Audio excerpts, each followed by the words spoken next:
Hello.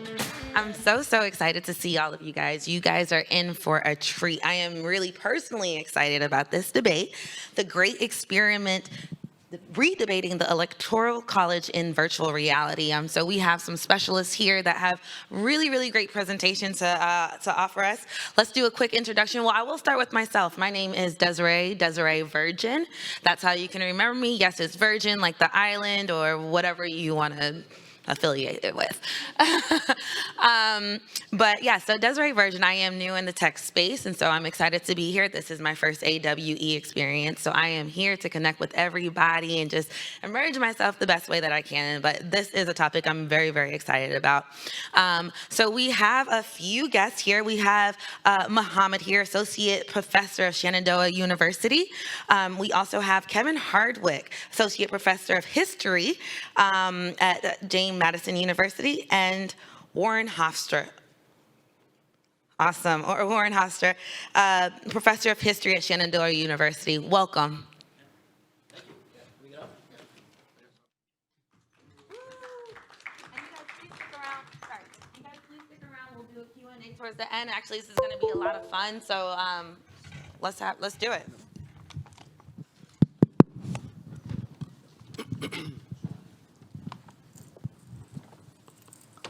This one's live, right? Yeah.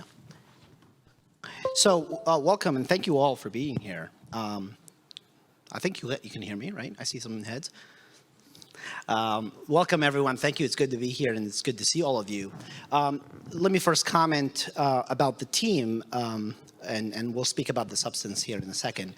The one thing to comment first is our colleague, JJ Rosella from Access VR, who should be here and was going to be here, made his way all the way to the airport, but then for health reasons, couldn't make it. So he's, we'll miss him. He has a lot to kind of, a lot of insight that he can, I think, share with all of us. So just wanted to make sure that that I recognize that he's part of this team and he's, vital to this project. I also will make a quick correction. My colleague, Dr. Kevin Hardwick, is professor of history. Just a comment. There's, I think there's something from how the data came in, but just to make that comment. The substance itself, the title, you can see kind of from the title what this is about. Taking history or bringing history back, a moment in history, a place in history.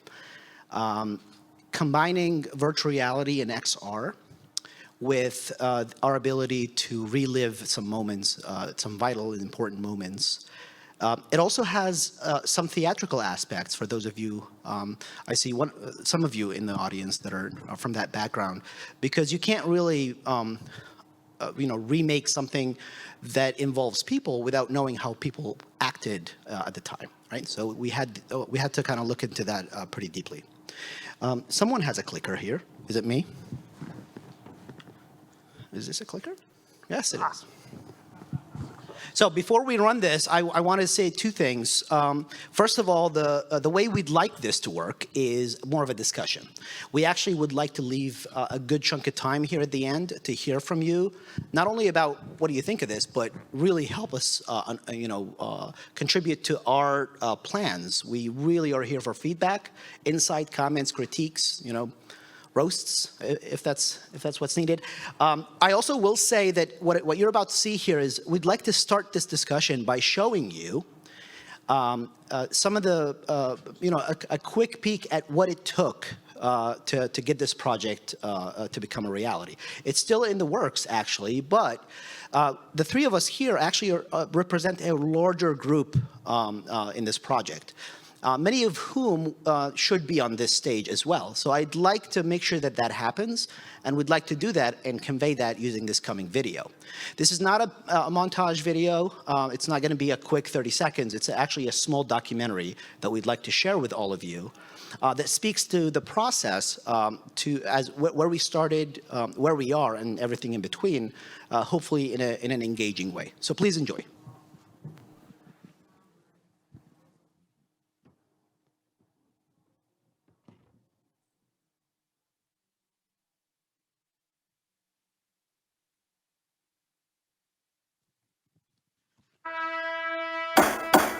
We begin today with item number 7 from the plan, the so-called Virginia Plan.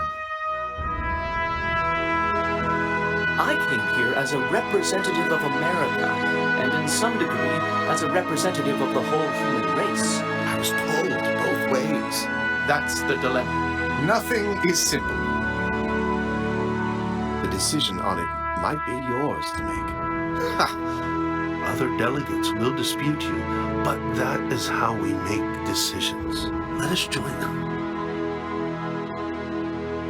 The Constitution Project at Shenandoah University is really many things. An idea was born to recreate the constitutional debates inside of a virtual Independence Hall. It engages people in what otherwise might seem a rather archaic, maybe antiquated process of 18th century thought and debate.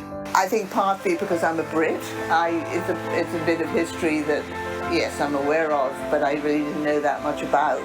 And so the Constitutional Project has 5 parts, where the first part is learning about your delegate, and the second through 4th parts are about learning about what their argument and their interests were throughout the Constitutional Convention. We have this core group of students who work on it and work on it together. So we have been able to move it along at a very steady pace. It wasn't something that was like done in a day. There's been a lot of work by a bunch of different people. We had a lot of students that worked on it from the beginning to the end, and it was sometimes their full-time job. My freshman year, I got to work on it, so it was a really great opportunity. Doing a lot of like mocap, animation, cleanup work, so I got to experience something I'd never really done before. So it was a good learning experience. So essentially what we're doing, we're making a digital copy of these very accurate representations of the delegates, which to our knowledge do not exist anywhere else.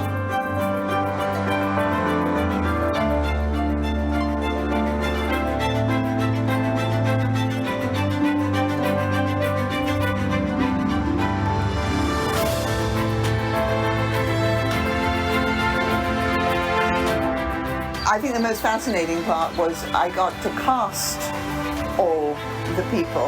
And normally, you know, you cast people because they look right, they sound right, they have the substance to play the character. Well, I was casting people who would not be heard because the voices were already recorded, would not be seen as themselves because they will be, you know, part of the avatar.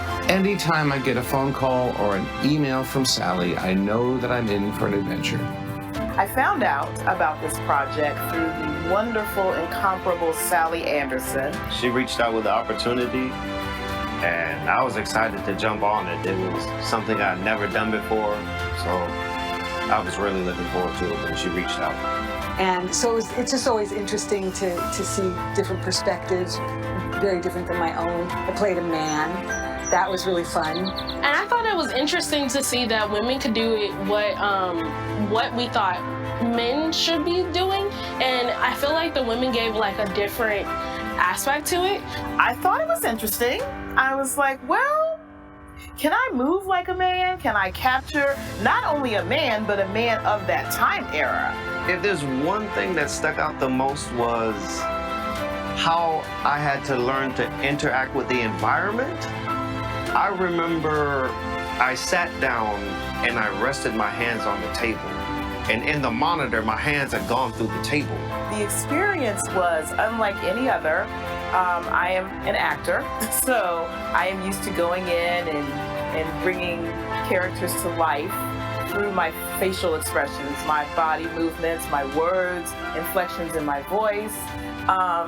Obviously, through motion capture, they hear nothing of me. So that was different. It was absolutely fascinating from the first moment to the last. I feel so privileged to have had a chance to get to know what this is right here in the Valley. I've just spent an entire day and a half in a complete sense of wonder. The students were amazing. The students were so helpful and so encouraging and so knowledgeable.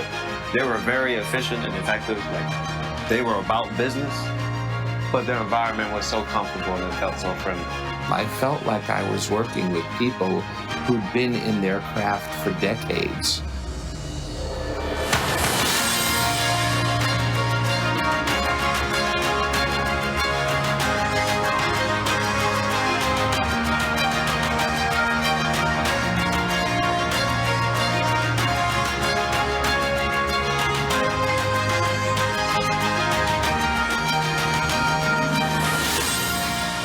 a user might be able to put on a headset and relive these moments that took place during the debate. So they can not only live through them, but also in some stage of this project, we'll have them participate and represent a chosen delegate that they've studied. I think the Constitution Project is honestly really cool because it is something that we can actually go into, and you don't usually see that with history projects. Usually it's just reading. We get to make something that is so abstract that most Americans don't even understand the Constitution, let alone the debates that went into it. Putting it in a VR aspect where people can be there experiencing this and experiencing this document being created and argued over, it's amazing. It's revolutionary. It was a very important part of our history, not just as our country, but really world history. That document represents our shared values, and I can't think of a time, I can't remember a time when we've needed those values more than right now. It's so important.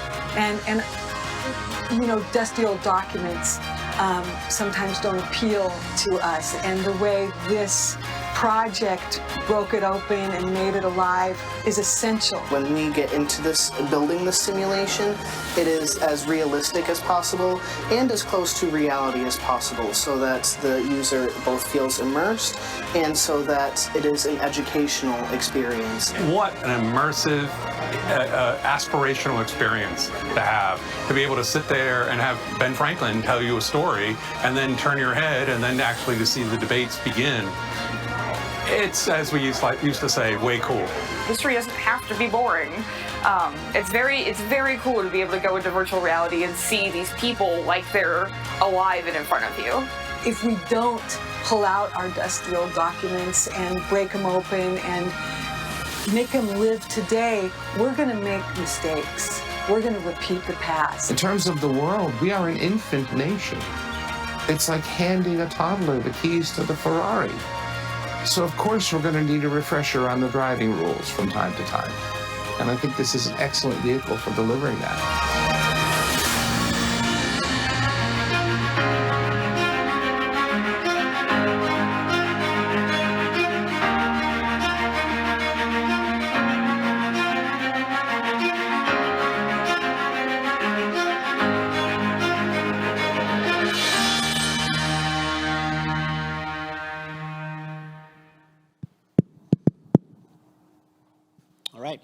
So I'd like to capture a few things that we just saw here. One of which is the team and what it took us to get there. As you've seen, we've counted north of 100 students who participated in this project so far, and it's still going.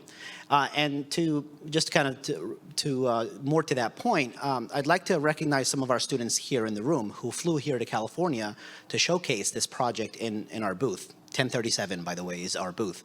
So can I ask our students to stand up just for a second and just get recognized?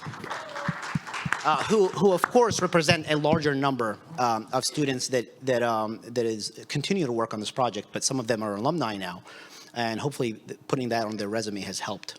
The other thing I'd like to comment on is the project structure itself. This is an increasingly interactive experience of 5 levels, where you start by just witnessing the debate in the first level, then learning about each delegate separately. If you'd like, you choose one of the delegates and sit down with them in an intimate sitting and kind of learn about what they think about and what they focus on.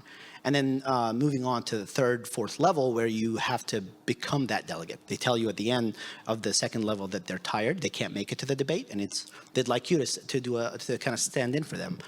In the levels 3, 4, 5, where you sometimes use their words, but in later levels you have to use your own words. So deep learning, interpretation of the knowledge, skill acquisition, and actually learning not only to embody someone who maybe you share or don't share the values of, but also be in the setting of this very vital discussion where the discourse has to happen and they have to reach some sort of consensus. So being in that setting hopefully achieves some sort of deep learning. I want to comment about the technology that you've seen in the video just now and kind of what it takes us to get there. It takes us, to do that, we had to build a virtual Independence Hall, which looks exactly like the current installation in Philadelphia, if any of you have been. We have to build realistic avatars. We did this through 3D scanning, and then finally bringing those avatars to life. So Independence Hall, the making of Independence Hall, virtual Independence Hall, we relied on architectural drawings and photographs archived by the Habs Library and Library of Congress to then create this digital twin that I think, and also the curator of Independence Hall shares, that there's no other accurate representation of this room in the virtual world. We might NFT this, and we don't know yet. I'm just kidding. The delegates themselves, in the making of them, we had to 3D scan some statues of them that also are very authentic in Philadelphia in Signers Hall to then create the closest rendering of these delegates, as you can see here. So this is kind of what I wanted to highlight. I'd like to now kind of hand off the mic to my colleague, Warren Hofstra for Shenandoah, who, by the way, is a real historian. He's not an actor. But he's going to share with us something about the origins and the objectives of the project. Thanks for that, Mohammed. So first of all, I'd like to say thank you to all the people who put so much effort into these meetings, the AWE. It's so exciting to be here and to engage in the enthusiasm and the aspiration and the optimism. It is just a great experience for us. But we're here to talk about the great experiment. And we lifted the title of this project from a letter that George Washington wrote to Catherine Macaulay, the great English historian, in 1790. He was talking about the new national government created by the Constitution. But he described that this establishment of our government seemed to be the last great experiment for promoting human happiness. So it is a timely phrase, but it's one we also applied to our project because it is our great experiment. And we're experimenting in a number of objectives that I want to review here. The first is to create, in fact, we challenged ourselves to create an immersive experience and bring history into that immersive experience. We work constantly with students in my classes, students in the ARVR program, in refining our concept, and we finally settled on 1787, the Constitutional Convention, the Assembly Room in the Pennsylvania State House, now known as Independence Hall, in 1787. And we're aware that we may argue today about the prejudices, the biases, the influences on the delegates, about original intent. But one thing is that is very clear is the urgency that those 55 delegates, usually around 40 to 44 at any one time, felt about their situation. They knew the stakes. They knew that they couldn't fail in creating a constitution for this nation because by their own words, they knew if they failed, the country would dissolve into anarchy, into confusion, into tumult. So the stakes were very high. And it's this intensity that we wanted for our immersive experience in history. The second objective is to test immersive history as a medium for doing scholarship, for doing historical scholarship. For us, scholarship is the creation and the communication of new knowledge. And there have been various media over many centuries for this process, beginning with story and storytelling. from time immemorial. But from the 15th century, it was the book and text that provided the primary medium for conveying knowledge. In the 19th century, film joined, particularly documentary film, as the medium, perfected in the 20th century. In the 21st century, our own century, digital media has provided a means by which archival materials could be put on the web. So part of our great experiment is to question whether or not scholarship can be created, new knowledge created and conveyed through the medium of XR. And that's partly why it's so exciting to be here in Santa Clara. Our third objective is to develop immersive history for educational purposes. Yes, we're very aware that what we're doing has important implications for K through 12, public and private education. And we look forward in the future to working with educators in adapting what we've created with the Great Experiment into the curriculum of the schools. But we're also very concerned with the historical and the civic awareness of a phrase I've heard many times in these meetings, everyone, everywhere, all the time. And we look to the debates in Philadelphia as an example of true deliberation. I think it's a truism that we've lost that ability in our politics today. We tend in politics, particularly in the legislative process, to argue with the intent of destroying adversaries. But we're creating a immersive experience surrounding the debates in 1787 in a context that's truly deliberative. The delegates were committed to the proposition that by applying reason and experience to what they called first principles, they would be led to certain truths, or in this case, to true principles of government. And it's this deliberative process that we feel is so important as a part of our civic culture today.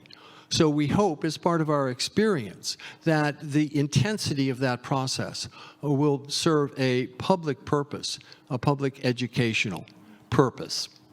And finally, we want to explore the power of XR to put people present in this past of intense concern and debate for creating a new government. We're aware that all of the delegates experienced a sense of heightened importance of what they were doing. They were called upon to rise to an occasion in an experience I think we've all had at moments in our lives, an experience that truly uplifted the human experience. George Mason, one of the delegates from Virginia, knew this when, we don't have that quote, but I have that quote. I want to share with you what George Mason said about the convention. This is a letter he wrote to his son in early June. The convention had been only underway a couple days. And he wrote that the delegates were called upon to view through the calm, sedate medium of reason the influence which the establishment now proposed, the Constitution, may have upon the happiness or misery of millions yet unborn. That it is the object of such magnitude as absorbs and in a manner suspends the operations of human understanding. So imagine that. Imagine that in XR. And that's what we're imagining. So thank you very much. I'll leave the podium to my colleague, Kevin Hardwick from James Madison University. Kenneth? All right, so let's figure this out. As is, just choose it. It's on. Okay, perfect. I'm going to work from my notes to keep myself honest. so that I finish on time. So I'm going to take things in a slightly different direction. Working on this project has been probably the most intellectually profound thing in my career.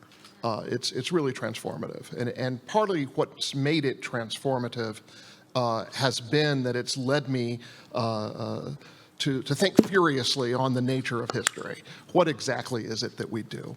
So I want to talk about what strikes me as one of the more profound things about virtual reality that I've experienced, which is authenticity. I want to talk about authenticity.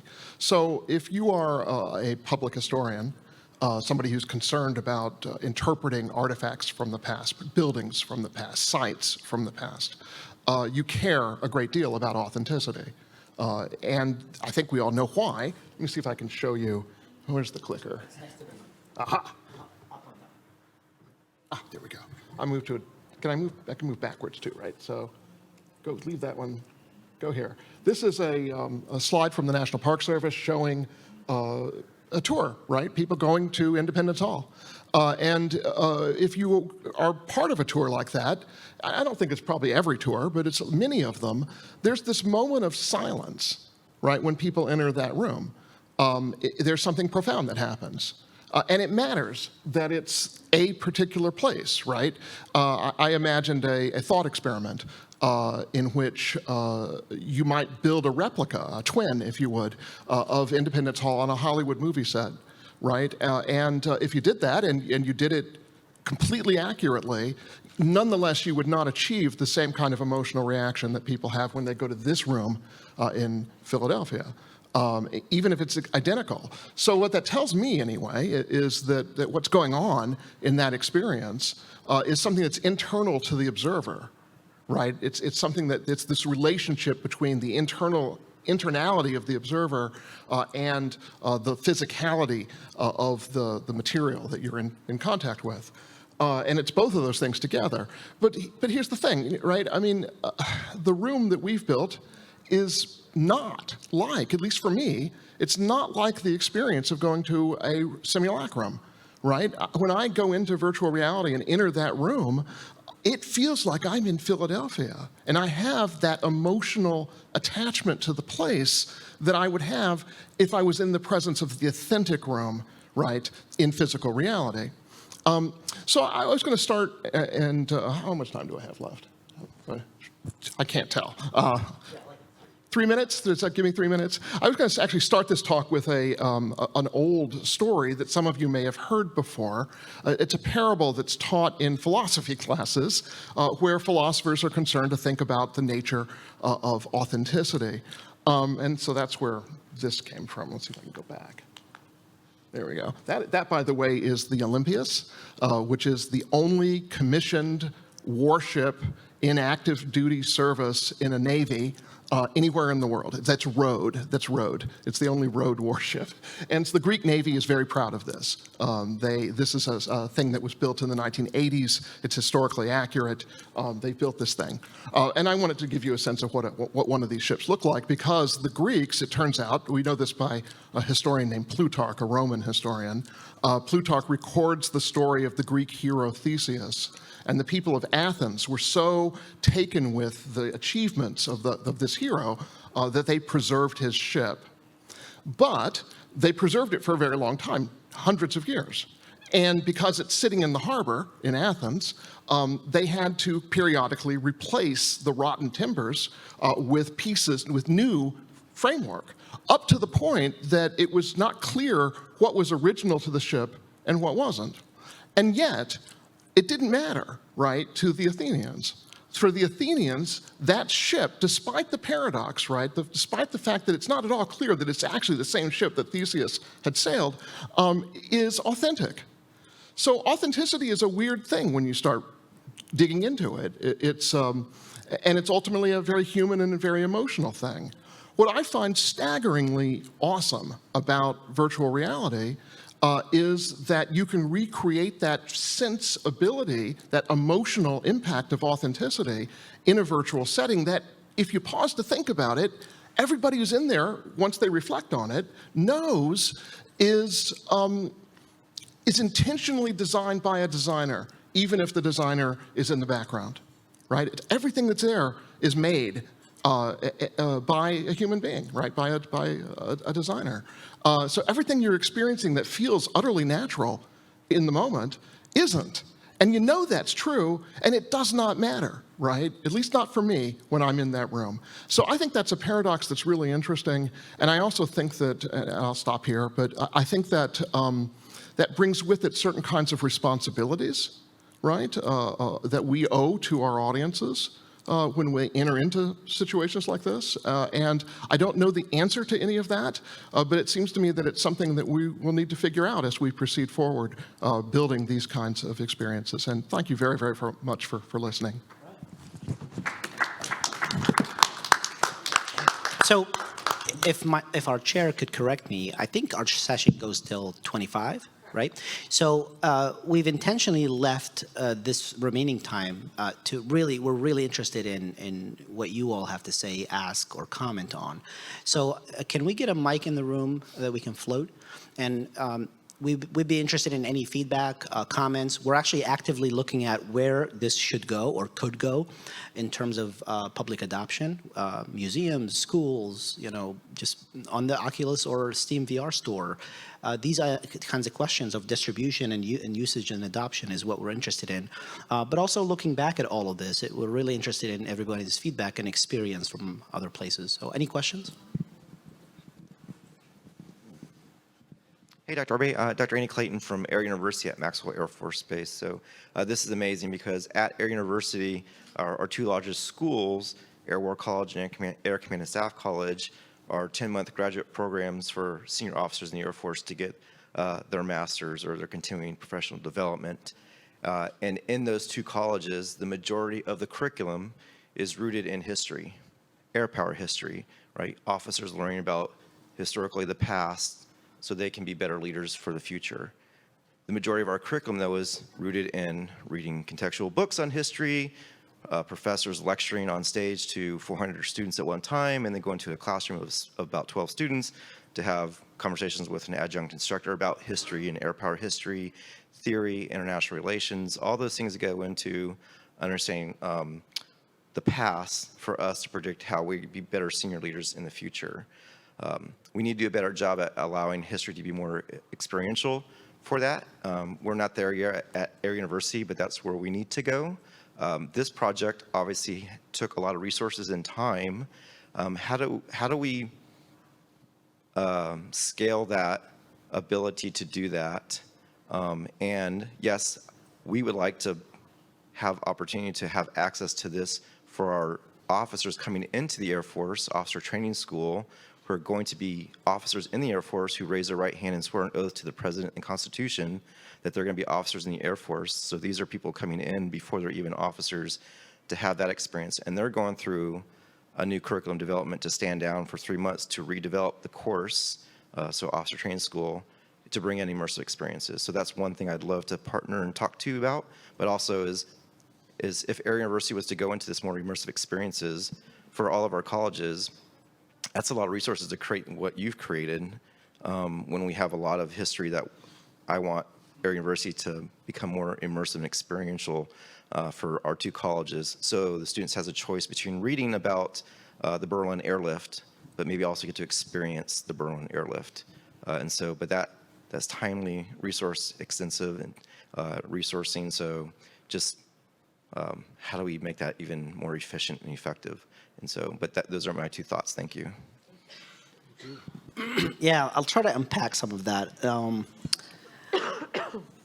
Scalability of this, I think we have a lot of lessons learned that we'd love to share, hopefully in some sort of dissemination of publications in technical places that talk about the what it took to make this happen and how could this happen more efficiently. So that's one way, is through public knowledge and publication. Hopefully we can get a manuscript out the door soon. Another way is, as you mentioned, through partnership. I think there's not much that changes when you change the domain, it turns out. Actually, my background is, I can tell you it's not history. I'm an engineer, but my research is actually focused on medical simulation. So I have nothing to do with this. But it turns out it's not that different on the back end, that is, for engineering and programming and designing to create something for the humanities or for physicians or for the DoD.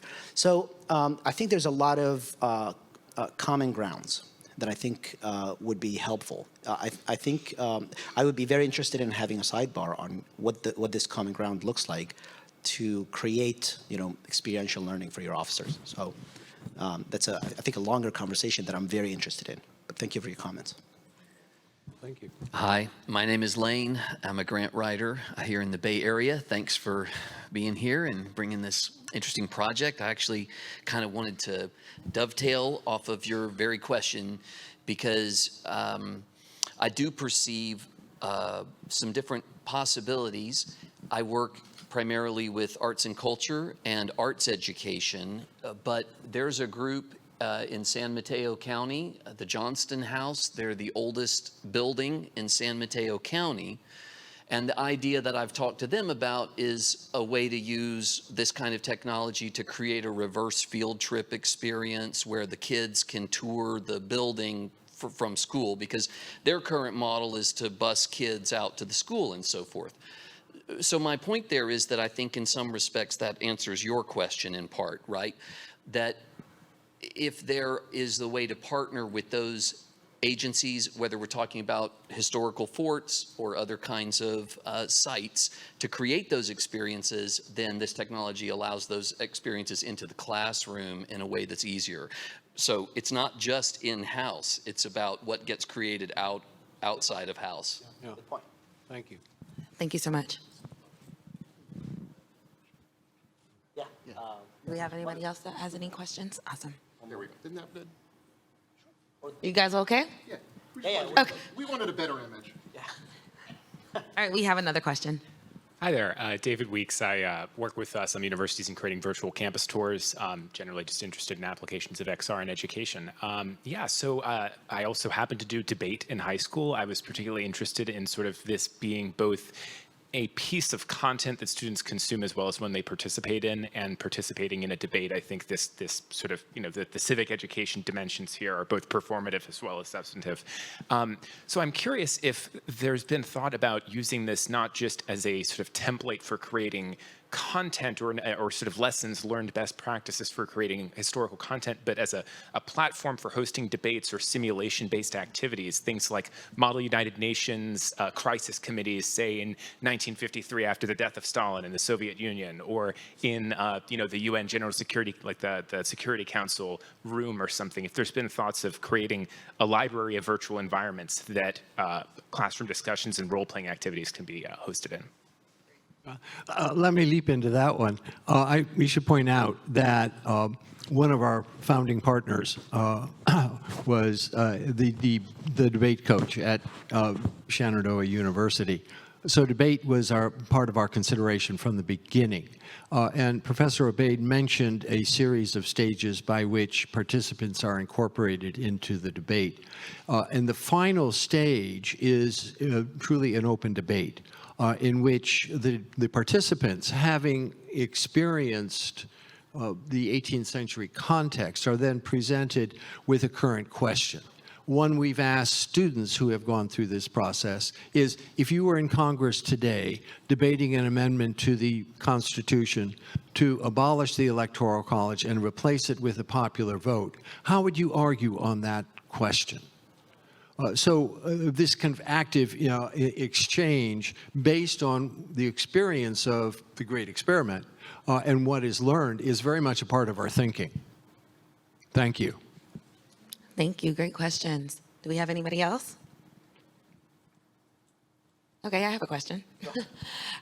So when these VR initiatives were initially presented to you, what were some of your immediate concerns? And then what also convinced you that this was a good way to go? So there's a technical side of this, and I think there's an intellectual part of this that I always like to kind of push my colleague Kevin into.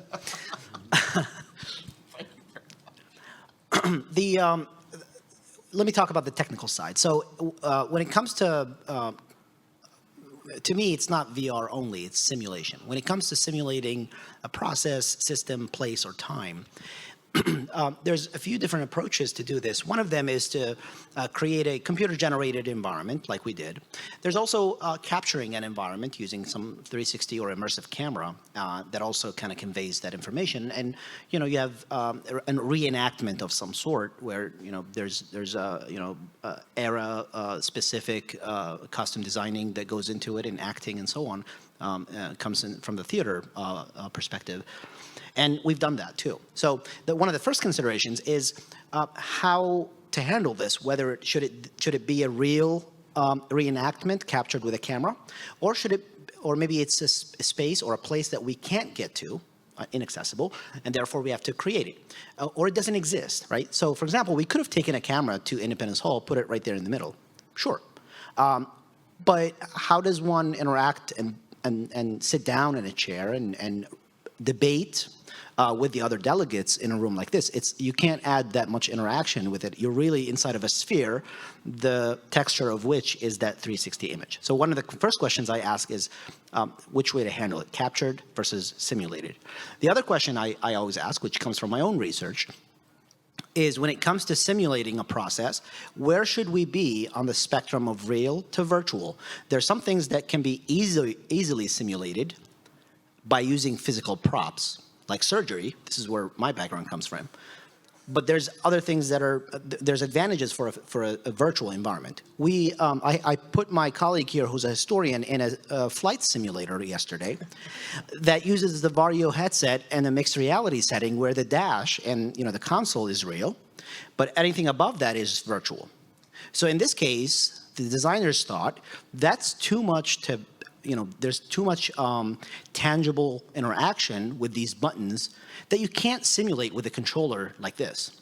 So they chose, the design decision here is to keep this all real and then keep everything else virtual. So the hybrid nature of the simulation is a field that I've dug very deep into, and that's one of the second decisions, or sometimes the first decisions that I think of when it comes to considerations.